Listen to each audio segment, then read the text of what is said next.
Hello everyone.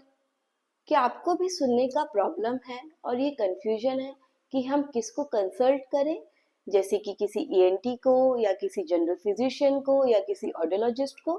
तो आज इस वीडियो में हम यही समझने की कोशिश करेंगे कि कान की कौन सी प्रॉब्लम के लिए हमें किसके पास जाना है। तो सबसे पहले, जब भी आपके कान में किसी भी तरीके का दर्द है, कोई सूजन है, कोई ईयर डिस्चार्ज है, ईयर डिस्चार्ज जो हम सरल भाषा में बोलते हैं, कान में से कोई पस आ रही है, इस तरीके का कोई भी इशू है तो आपको ईएनटी के पास जाना है। और अगर कुछ केसेस में ऐसा होता है या कुछ इमरजेंसी ऐसी है कि आप ईएनटी के पास जाने तक का वेट नहीं कर सकते हैं, तो एक टेम्पररी सॉल्यूशन के लिए आप जो है जनरल फिजिशियन को कंसल्ट कर सकते हैं। तीसरा, जब आपको लगे कि आपको सिर्फ और सिर्फ सुनने का इश्यू हो रहा है, अदरवाइज कान में कोई दिक्कत नहीं है, तो आप डायरेक्टली किसी ऑडियोलॉजिस्ट के पास जाके अपना हियरिंग टेस्ट करा सकते हैं। अब वो हियरिंग टेस्ट कैसे होता है? जब आप किसी ऑडियोलॉजिस्ट के पास जाते हैं तो वो आपका एक टेस्ट करते हैं जिसको हम बोलते हैं प्योर टोन ऑडियोमेट्री टेस्ट और पीटीए टेस्ट। अब वो टेस्ट कैसे किया जाता है? आपको हेडफोन्स बनाए जाते हैं और आपको इंस्ट्रक्ट किया जाता है कि जब भी आपको आवाज आएगी तो आपको बताना है। फिर उस टेस्ट के बिहाफ पर आपकी एक रिपोर्ट बनाई जाती है और उस टेस्ट की एक रिपोर्ट बनाई जाती है।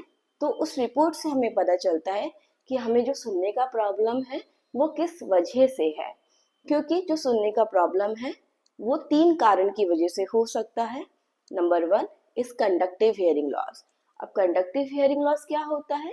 जब भी आपके कान में कुछ दिक्कत है, पर्दे में कोई दिक्कत है, हड्डी में कोई दिक्कत है, उसकी वजह से हियरिंग लॉस होने को हम कंडक्टिव हियरिंग लॉस बोलते हैं। इस केस में जो ऑडियोलॉजिस्ट है वो आपको रिकमेंड करेंगे कि आप ईएनटी के पास जाइए ताकि आपका जो पर्दे या हड्डी का जो दिक्कत है उसे ठीक कर सके। फिर वापस से आके हम हियरिंग टेस्ट करके हमारी हियरिंग का जो प्रॉब्लम है उसे रिजॉल्व करेंगे। Number 2 is sensory neural hearing loss.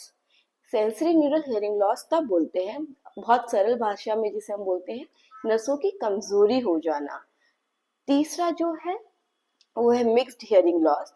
अब मिक्स्ड हियरिंग लॉस क्या होता है? जब भी आपकी नसों की कमजोरी भी है और कान में भी कुछ दिक्कत है, उस वजह से हियरिंग लॉस होने को मिक्स्ड हियरिंग लॉस बोलते हैं। इसमें भी सेम प्रोसीजर रहता है, पहले कान की जो प्रॉब्लम है उसे सॉल्व करेंगे, फिर हियरिंग लॉस को देखेंगे।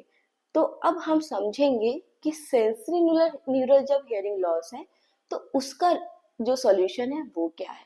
तो जब भी सेंसरी न्यूरल हियरिंग लॉस है, यानी कि नसों की कमजोरी की वजह से हियरिंग लॉस है, तो उसे वापस से ठीक करना पॉसिबल नहीं है, लेकिन उसकी वजह से जो प्रॉब्लम हो रही है उसके लिए सॉल्यूशन हम देख सकते हैं।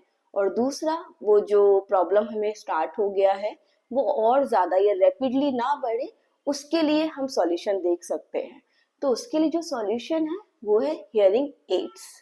अब हियरिंग एड्स का प्रोसीजर क्या रहता है हमें वो भी समझना बहुत ज़रूरी है। जब भी कोई ऑडियोलॉजिस्ट देखते हैं कि आपको सेंसरी न्यूरल हियरिंग लॉस है तो वो डेफिनेटली आपको हियरिंग एड रिकमेंड करते हैं। तो हियरिंग एड, जब भी हम हियरिंग एड की बात कर रहे हैं तो उसका जो फर्स्ट स्टेप होता है वो होता है hearing aid trial. Hearing aid trial में आपको आपकी हियरिंग लॉस के हिसाब से, आपकी डिमांड्स के हिसाब से, आपकी सोशल लाइफ के हिसाब से हियरिंग एड्स के साथ टेस्ट कराया जाता है, यानी कि हियरिंग एड्स को आपकी हियरिंग लॉस के हिसाब से प्रोग्राम करके पहनाया जाता है और आपको पता चलता है कि जो हियरिंग एड्स है वो आपकी कितनी हेल्प करने वाले हैं। ठीक है, इस तरीके से जब वो हियरिंग एड ट्रायल होने के बाद फिर आप और ऑडियोलॉजिस्ट मिलकर एक पर्टिकुलर हियरिंग एड सिलेक्ट करते हैं जिससे आपकी जो जो प्रॉब्लम है या जो चीजें आप फेस कर रहे हैं अपनी हियरिंग लॉस की वजह से और जो प्रॉब्लम आप फेस कर रहे हैं उसको हम रिजॉल्व करते हैं। तो ये होता है अगर हम सेंसरी न्यूरल हियरिंग लॉस की बात कर रहे हैं तो। ठीक है, तो अभी आई होप अब आप हमें थोड़ा सा आइडिया लगा होगा कि कान की कौन सी प्रॉब्लम के लिए हमें किसके पास जाना है।